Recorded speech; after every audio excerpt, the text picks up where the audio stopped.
හරි. එතකොට දැන් මේ වීඩියෝ එකේ අපි සාකච්ඡා කරන්නේ පුතේ පෘෂ්ඨවංශීන් ගැන. අපි පාඩම පටන් ගන්නකොට පෘෂ්ඨවංශීන් ගැන කතා කරා. නමුත් ආපහු මෙතනදී කතා කරගෙන තමයි යන්නේ. එතකොට අපි සත්තු කොට්ටාස දෙකකට බෙදුවානේ. පෘෂ්ඨවංශීන් සහ අපෘෂ්ඨවංශීන් කියලා කොට්ටාස දෙකකට බෙදුවා.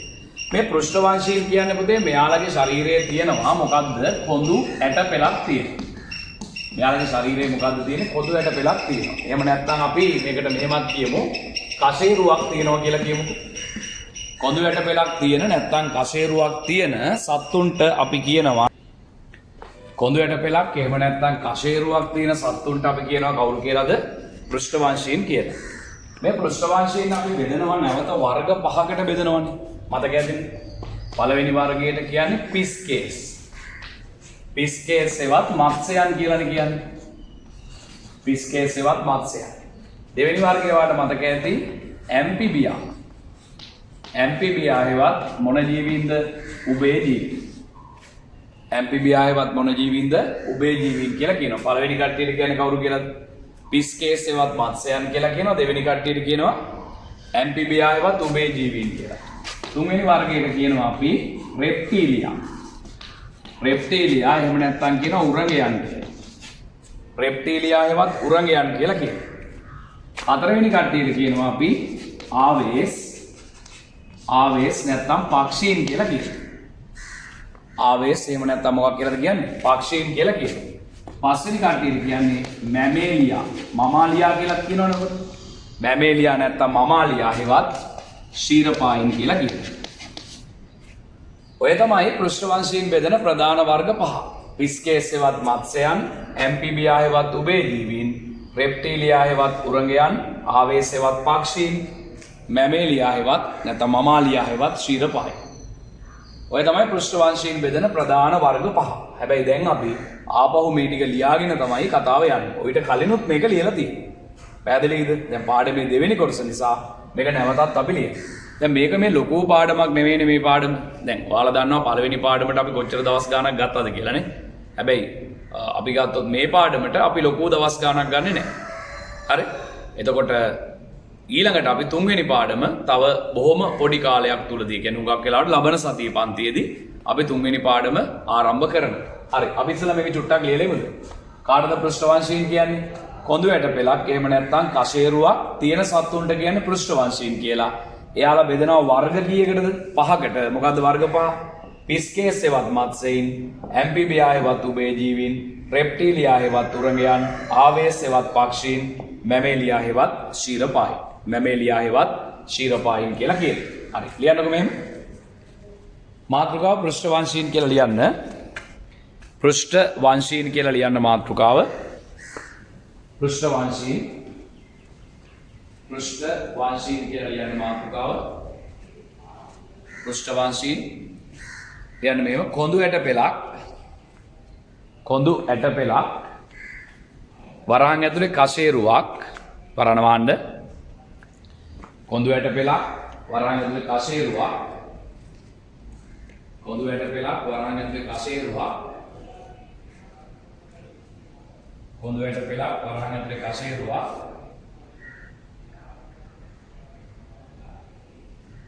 කොඳු ඇට පෙලක් වරහන් ඇතුලේ කශේරුවක්.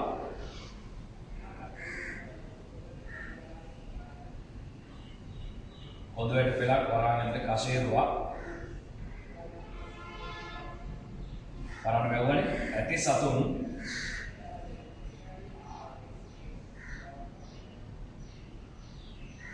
සතුන් පෘෂ්ඨවංශීන් ලෙස හඳුන්වයි.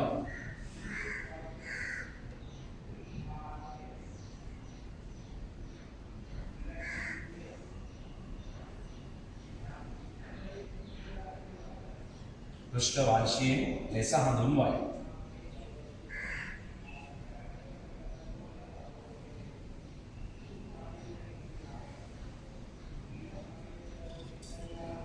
පෘෂ්ඨවංශීන් ලෙස හඳුන්වයි. පෘෂ්ඨවංශීන් ලෙස හඳුන්වයි. තරුවන් දාන්න. පෘෂ්ඨවංශීන්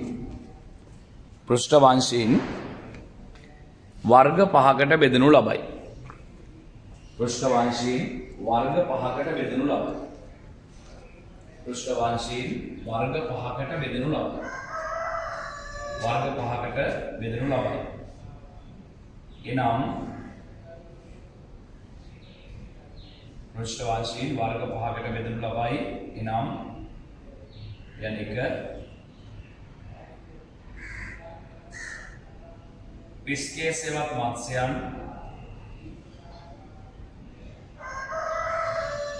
පිස්කේ සෙවත් මත්ස්‍යයන් පිස්කේ සෙවත් මත්ස්‍යයන් පිස්කේ සෙවත් මත්ස්‍යයන් දෙක ඇම්ෆිබියා හෙවත් උභයජීවීන් ඇම්ෆිබියා හෙවත් උභයජීවීන් පිස්කේ සෙවත් මත්ස්‍යයන් ඇම්ෆිබියා හෙවත් උභයජීවීන් ඇම්ෆිබියා හෙවත් උභයජීවීන් ඇම්ෆිබියා හෙවත් උභයජීවීන් අංක 3 රෙප්ටීලියා හෙවත් උරගයන් රෙප්ටීලියා හෙවත් උරගයන් රෙප්ටීලියා හෙවත් උරගයන් රෙප්ටීලියා හෙවත් උරගයන් රෙප්ටීලියා හෙවත් උරගයන් ආවේශවත් පක්ෂීන් ආවේශවත් පක්ෂීන්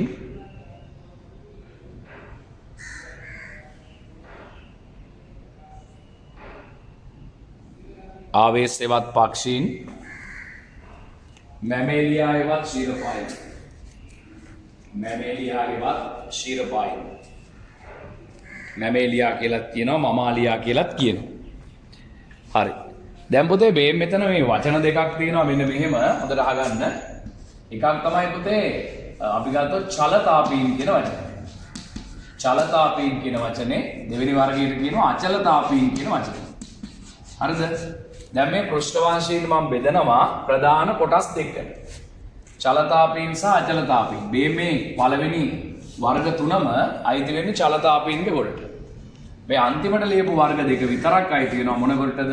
අචලතාපීන්ගේ ගොඩට අයිති වෙනවා. ඒතර පිස්කේ සෙවත් මත්ස්‍යෝ, ඇම්ෆිබියා හෙවත් උභයජීවීන්, රෙප්ටීලියා හෙවත් උරගී.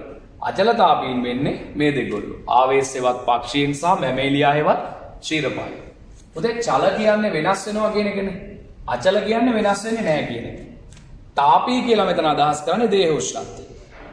එතන මෙයාලගේ පුතේ දේහ උෂ්ණත්වය වෙනස් වෙනවා. චල තාපී. එතන තාපී කියන්නේ දේහ උෂ්ණත්වය හොඳ.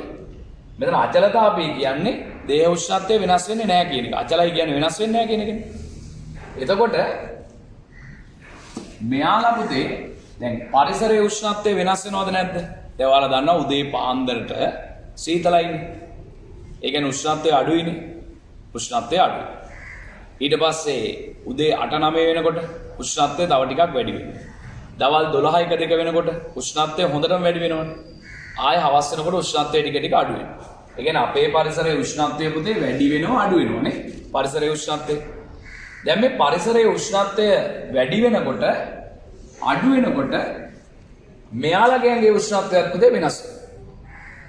පරිසරයේ උෂ්ණත්වය වැඩි වෙනකොට මේ කට්ටියගේ දේහ උෂ්ණත්වය වැඩි වෙනවා. පරිසර උෂ්ණත්වය අඩු වෙනකොට මෙයාලගේ දේහ උෂ්ණත්වයත් මොකද වෙන්නේ? අඩු වෙනවා. අන්න ඒ වගේ කට්ටියට අපි කියනවා මොන තාපීන් කියලාද? චල තාපීන් කියලා. පරිසර උෂ්ණත්වය වෙනස් වෙනකොට මොන උෂ්ණත්වය වෙනස් වෙනවද? දේහ උෂ්ණත්වය වෙනස් වෙනවා. පරිසර උෂ්ණත්වය වෙනස් වෙනකොට දේහ උෂ්ණත්වය වෙනස් වෙන අයට කියනවා චල තාපීන් කියලා. හැබැයි අචල තාපීන් කියන්නේ පුතේ පරිසර උෂ්ණත්වය වෙනස් වුණා කියලා එයාගේ දේහ උෂ්ණත්වය මොකක් වෙන්නේ නැද්ද? වෙනස් වෙන්නේ නැහැ. දැන් ඔයා අයිති වෙන්නේ ක්ෂීරපායිනේ. ඔයා අයිති වෙන්නේ ක්ෂීරපායි. ඒතර ඔයා අයිති වෙන්නේ අචල තාපීනේ. ඔයාගේ ඇඟේ උෂ්ණත්වය පුතේ සෙල්සියස් අංශක 37යි. ඔයා මැරිලා නැත්තම්, ඔයාට අසනීපයක් නැත්තම්, ඔයාගේ හැම වෙලේම ඇඟේ උෂ්ණත්වය 37යි. මැරිලා නැහැ, අසනීපයක් නැහැ. හරිද? එhmenan ඔයාගේ ඇඟේ උෂ්ණත්වය 37යි. පාන්දර 3ට ඔයාගේ ඇඟේ උෂ්ණත්වය බැලුවත් 37යි. උදේ 8ට බැලුවත් ඔයාගේ උෂ්ණත්වය 37යි සෙල්සියස් අංශක. හවස 6ට බැලුවත් ඔයාගේ ඇඟේ උෂ්ණත්වය 37යි. කීයට බැලුවත් එකම ගන්න. ඒ වගේ අයට කියනවා මොන තාපීන්ද? අචල තාපීන් කියලා. මේ වගේ අයට කියනවා චල තාපීන් කියලා. කොහොමද චල තාපීන් අපි හඳුන්වන්නේ? පරිසර උෂ්ණත්වය වෙනස් වෙනකොට දේහ උෂ්ණත්වය වෙනස් වෙනවා. පරිසර උෂ්ණත්වය වෙනස් වෙනකොට දේහ උෂ්ණත්වය වෙනස් වෙනවා. එහෙම සත්තුන්ට කියන්නේ මොන තාපීන්ද? චල තාපීන් කියලා. අචල තාපීන් කියන්නේ පරිසර උෂ්ණත්වය වෙනස් වුණාට දේහ උෂ්ණත්වය මොකක් වෙන්නේ නැද්ද? වෙනස් වෙන්නේ නැති සත්තු. එයාලට කියනවා අපි කවුරු කියලාද? අචල තාපීන් කියලා. හරි. ලියන්න මාතෘකාවක් චල තාපීන් කියලා. මාතෘකාවක් ලියන්න චල තාපීන් කියලා. චල තාපීන්. චල තාපීන් කියලා මාතෘකාවක් ලියන්න. මේව ලියන්නද? පරිසර උෂ්ණත්වය වෙනස් වන විට පරිසර උෂ්ණත්වය වෙනස් වන විට පරිසර උෂ්ණත්වය වෙනස් වන විට පරිසර උෂ්ණත්වය වෙනස් වන විට පරිසර උෂ්ණත්වය වෙනස් වන විට පරිසර උෂ්ණත්වය වෙනස් වන විට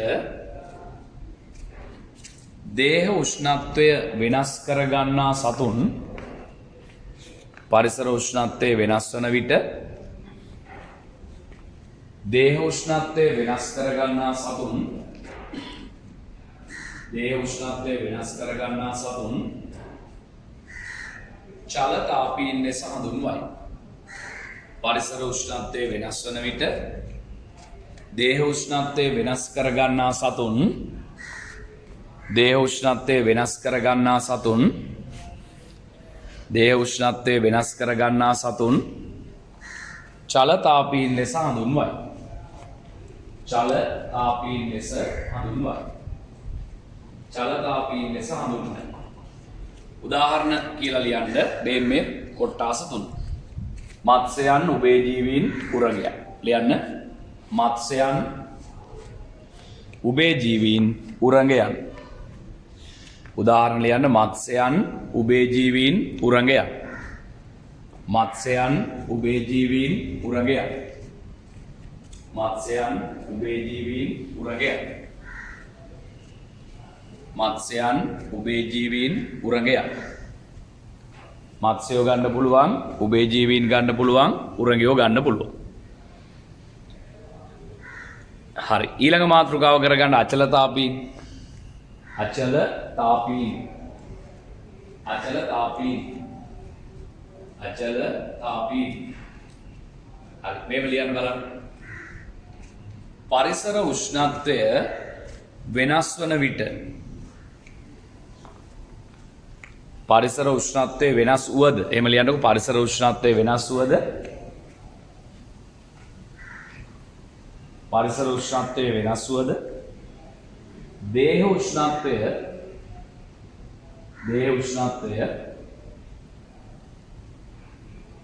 නොවෙනස්ව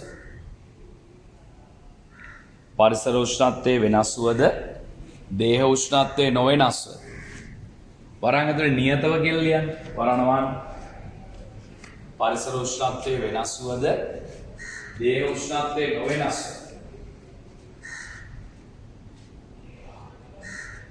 දේහ උෂ්ණත්වය නොවෙනස්ව දේහ උෂ්ණත්වය නොවෙනස්ව වරන් ඇතුලේ නියතව වරණ මෙවුව පවත්වා ගන්නා සතුන් පවත්වා ගන්නා සතුන් පවත්වා ගන්නා සතුන් පවත්වා ගන්නා සතුන් පවත්වා ගන්නා සතුන් අචල තාපීන් ලෙස අචල තාපීන් ලෙස අචල තාපීන් ලෙස අචල තාපීන් ලෙස හඳුන්වයි. අචල තාපීන් ලෙස හඳුන්වයි. අචල තාපීන් ලෙස හඳුන්වයි. උදාහරණ ලියන්න පක්ෂීන්, ශීරපායින්. උදාහරණ ලියන්න පක්ෂීන්, ශීරපායින්. පක්ෂීන්, ශීරපායින්.